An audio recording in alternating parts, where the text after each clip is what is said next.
warkii hore war soo dhaaf waxaan idin hayaa akhbaar cusub oo daba socota akhbaar horey aan u sii daynay oo ku saabsanayd dadka soo galootiga ah oo undocumented-ka ah oo sharciga dalkan aan ku haysan ama sharci sugayaalka ku ah warbixinta hore aan soo daynay waxa ku saabsanayd in madaxweynaha dalka Mareykanka Donald Trump uu sheegay in dadka beeraha ka shaqeeya dadka ka shaqeeya hoteelada dadka ka shaqeeya maqaayadaha iyo dadka ka shaqeeya warshadaha hilibka in baaritaanka laga qafiifiyo in aan dabagal lagu sameyn dadkaasna aan laga qaban oo la tarxiilin ayuu sheegay marka warkii isaga ahaa waxaad moodaa in dad fara badan ay shaki ka muujiyeen oo ay xagga comment sectionka ay ku soo qoreen in warkan war Trump ka soo baxay uusan ahayn ayaga oo rajo xumo ka muujinayay laakiin warkii uu soo taray waxa maanta hadlay nin la yiraahdo Tatum King oo isagu ah nin xil adag u haya hay'adda immigrationka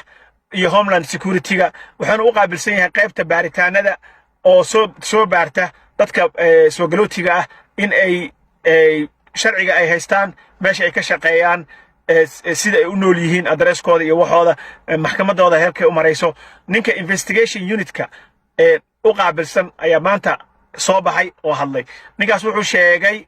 in madaxweynaha uu ka codsaday in la joojiyo in investigations of the agricultural industry beeraha in la joojiyo including meat packers kuwa hilibka warshada hilibka ka shaqeeyo ay ku jiraan restaurants maqaayadaha and hotels iyo hoteeladaba according to the New York Times journalka New York Times ayaa ka soo xigtay ninka odayga ah waxa sidoo kale arrinkan laga wareystay maadaama madaxweynaha amarkaas uu soo rogay waxaa la wareystay Trisha McLaughlin gabadha la yiraahdo oo iyadoo ah afhayeenka homeland security-ga waxa ay ku adkaysatay iyada in madaxweynaha amarkiisii ahaa dadka dambiilayaasha ah in wadooyinka Mareykanka laga qabto oo la dhaafiyo dalkan oo la tarxiilo inay u hoggaansamayaan laakiin waxay ku soo koobtay dadka ay rabaan in ay wadooyinka ka qabtaan waa criminal illegal aliens dadka dambiilayaasha ah oo illegalka ah sharci darrada inta ku jooga oo undocumented ha ahaadaan sharci suga ha ahaadaan laakiin qofka inuu dambi leeyahay so dadka aan dambiga lahayn bay tiri haddii madaxweynaha uu naga codsado in aan la qaban oo aan la tarxiilin arrinkaas waa u hogaansamaynaa bay tiri marka meeshan waxaa soo tartay warbixinteennii hore oo ku saabsanayd in madaxweynaha dalka Mareykanka uu joojiyey kadib markii gurubyadaas ay soo dacwoodeen hoteelada maqaayadaha iyo beeraleyda iyo warshadaha hilibka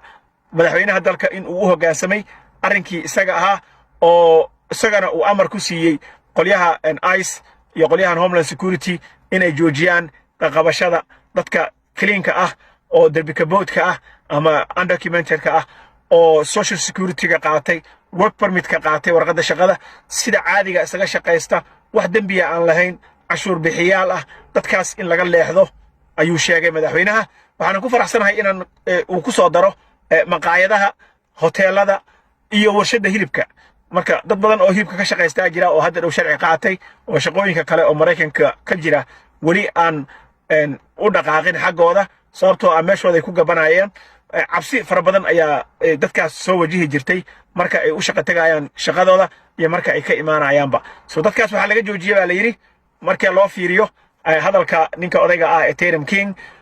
marka loo fiiriyo waxa uu sheegay in laga joojiyay baaritaankii lagu hayay dadkaas iyo qabashadoodii gabadhan Trisha McLaughlin oo afhayeenka ah homeland security-gana waxay sheegtay in dadka dambiilayaasha kaliya la qaban doono oo dadkan kale oo masaakiinta ah aan lagu xadgudbi doonin inta ayaan rabay inaan idin la wadaago don't forget to share the video inshallah like and subscribe to the channel keena follow Facebook and TikTok so raac inshallah ta'ala follow soo dheh wassalamu alaykum wa rahmatullahi wa barakatuh wa good news